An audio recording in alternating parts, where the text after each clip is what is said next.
নামাজে বায়ু আটকে রাখলে নামাজ হবে কিনা, কিংবা নামাজে বায়ু বের হয়ে গেলে তখন কি করবেন। অনেক ব্যক্তি আছে নামাজে বায়ু আটকে রাখে, নামাজ আদায় করে, কিংবা অনেক ব্যক্তি আছে নামাজে বায়ু বের হওয়ার সন্দেহের প্রবণতায় সে কি করবে সমাধান খুঁজে পায় না। দুজন ব্যক্তির জন্য রাসূলের হাদিস থেকে একেবারে স্পষ্ট সমাধান হচ্ছে। প্রথম হাদিসটি সহিহ বুখারী ও মুসলিমে এসেছে, দ্বিতীয় হাদিসটি নাসাইর বর্ণনা এসেছে। রাসূল সাল্লাল্লাহু আলাইহি সাল্লাম দুজন ব্যক্তির জন্যই করণীয় বলে দিয়েছেন। প্রথম ব্যক্তি হচ্ছে নামাজে বায়ু আটকে রাখলে নামাজ হবে কিনা। এ সম্পর্কে আমরা যদি হাদিস দেখি, রাসূল সাল্লাল্লাহু আলাইহি সাল্লামের নাসাইর বর্ণনায় হাদিস এসেছে। রাসূল সাল্লাল্লাহু আলাইহি সাল্লাম বলেছেন, অর্থাৎ সব সময় দেখবেন শয়তান আপনাকে একটা কুমন্ত্রণা দিচ্ছে। আপনার মনে হচ্ছে আমার অজু মনে হয় নষ্ট হয়ে গিয়েছে, আপনার মনে হচ্ছে অজু মনে হয় নাই, এরকম সন্দেহ প্রবণতা সবসময় আপনার ভেতরে কাজ করে। রাসূল সাল্লাল্লাহু আলাইহি সাল্লাম ওই ব্যক্তির জন্য বলেন, সব সময় যার ভেতরে শয়তান ওয়াসওয়াসা দিবে, সন্দেহের প্রবণতা বৃদ্ধি করবে, তার উচিত হচ্ছে ইউ ডোন্ট কেয়ার কেস, অর্থাৎ সে এটাকে কোনোভাবেই ভ্রুক্ষেপ করবে না, এই সন্দেহকে সে প্রায়োরিটি দিবে না। কারণ রাসূলের হাদিস নাসাইর বর্ণনায় রাসূল বলেছেন, আলহামদুলিল্লাহ হিল্লাযী রাদ্দা মারা আলাল ওয়াসওয়াসা, সমস্ত প্রশংসা ওই আল্লাহ তাআলার জন্য যিনি শয়তানের ওয়াসওয়াসাকে কুমন্ত্রণা পর্যন্ত সীমাবদ্ধ করেছেন। আল কুবরার মধ্যে এসেছে, ইমাম ইবনে হাজার আল হাইসামি উনি বলেছেন, যে ব্যক্তি শয়তানের ওয়াসওয়াসাকে প্রায়োরিটি দিবে, প্রাধান্য দিবে, শয়তান একটা পর্যায়ে ওয়াসওয়াসা দিতে দিতে ওই ব্যক্তিকে একেবারে পাগল বানিয়ে ফেলবে। এই জন্য আপনার উচিত হচ্ছে, নাসাইর বর্ণনায় হাদিস থেকে রাসূল যেটা সমাধান দিয়েছেন, আপনার উচিত হচ্ছে শয়তানের ওয়াসওয়াসাকে কখনোই প্রাধান্য না দেয়া। এক্ষেত্রে আপনি নামাজে বায়ু আটকে, প্রস্রাব পায়খানা, আপনার খুব প্রচুর বেগ, আপনি যদি এটা নিয়ে শুরুতে এটা বেগ হয়েছে আপনি এটা নিয়ে নিয়ত করেন তাহলে মাকরুহ হবে, কিন্তু আপনার উচিত হচ্ছে এটা শেষ করে তারপর নামাজ নিয়ত করা। কিন্তু নামাজের মধ্যে যদি এরকম হয়, আপনার উচিত হচ্ছে নামাজটা শেষ করা। কিন্তু কোনো ব্যক্তির বায়ু বের হয়ে গেছে, সে আটকেও রাখে নাই, ওই ব্যক্তি করণীয় কি?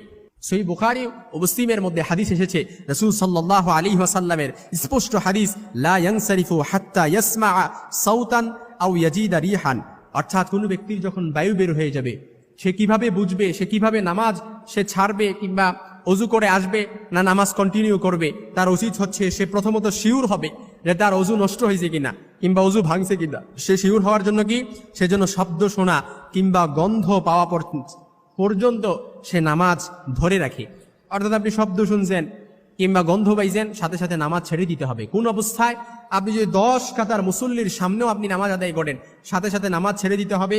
তারপর এক কাতার পার হয়ে আপনি কাতারের সাইড দিয়ে তারপর পিছনে 2 হাত প্রসারিত করে আপনি বের হয়ে তারপর কোনো কথা, নিশ্চুপ থাকবেন, কোনো কথা নাই, বাড্ডা নাই, নিশ্চুপ থেকে পুনরায় আপনি অজু করে আবার কি করবেন, একই ইমামের পেছনে ইক্তেদা করে আপনি বাকি নামাজটা আদায় করবেন। এর দ্বারা কি, আপনি যেই অবশিষ্ট নামাজ আছে এই অবশিষ্ট নামাজের উপরে আপনি বেনা করলেন, তাহলে যেই রাকাতটা আপনার ছুটেছে শুধু নামাজ শেষে ওই রাকাতটা পড়লেই আপনার পরিপূর্ণ হক আদায় হয়ে যাবে। কিন্তু যদি আপনি এই নামাজে আপনি যদি ইক্তেদা না করতে পারেন, এই নামাজের উপর যদি আপনি বেনা না করতে পারেন, তাহলে পুনরায় আপনি একা একা পরিপূর্ণ সালাত আদায় করতে হবে। এক্ষেত্রে আপনার উজু বায়ু বের হয়ে গেছে, কখন আপনি ছেড়ে দিবেন? যখন আপনার গন্ধ পাবেন কিংবা আপনার মনে হবে যে আপনার বায়ু বের হয়েছে কিংবা শব্দ পেয়েছেন, তখনই আপনি নামাজ ছেড়ে দিয়ে আপনি বের হয়ে যাবেন। কিন্তু বের হওয়ার কোনো স্কোপ নাই। আপনি দেখা গেছে পেছন দিক দিয়ে যদি আপনি সব মুসল্লিকে ডেঙ্গিয়ে যান, তাহলে অনেক মুসল্লির নামাজে ব্যাঘাত ঘটতে পারে। এক্ষেত্রে আপনার জন্য করণীয় হচ্ছে, যদি একেবারে সর্বশেষ আপনি না বের হইতে পারেন, আপনি যে অবস্থায় আছেন ওই অবস্থায় আপনি দাঁড়ানো অবস্থায় থাকলে আপনি দাঁড়িয়ে থাকবেন, কিংবা রুকু অবস্থায় থাকলে আপনি রুকু অবস্থায় থাকতে হবে, কিংবা সিজদা অবস্থায় থাকলে আপনি সিজদা অবস্থায় থাকতে হবে। আপনার যে বিষয়টা আপনি উঠে আবার বসে থাকবেন, বিষয়টা কিন্তু এরকম করা যাবে না। কারণ যে অবস্থায় আপনার অজু ছুটছে ওই অবস্থায় আপনাকে থাকতে হবে, যদি আপনি বের না হতে পারেন। এই জন্য নামাজে বায়ু বের হয়ে গেলে আপনার প্রথমত করণীয় হচ্ছে, আপনি সহিহ বুখারী মুসলিমে এসেছে, আপনি কি করবেন, আপনার গন্ধ কিংবা শব্দ না পাওয়া পর্যন্ত আপনি নামাজ ছাড়বেন না। আর যদি নামাজ আটকে রাখেন, নামাজে বায়ু বের না হয়েছে, আটকে রাখছেন, ওই ক্ষেত্রে করণীয় কি, আপনাকে শয়তান যে ওয়াসওয়াসা দিচ্ছে, কুমন্ত্রণা দিচ্ছে, ওই কুমন্ত্রণা পর্যন্ত এটা সীমাবদ্ধ রাখেন।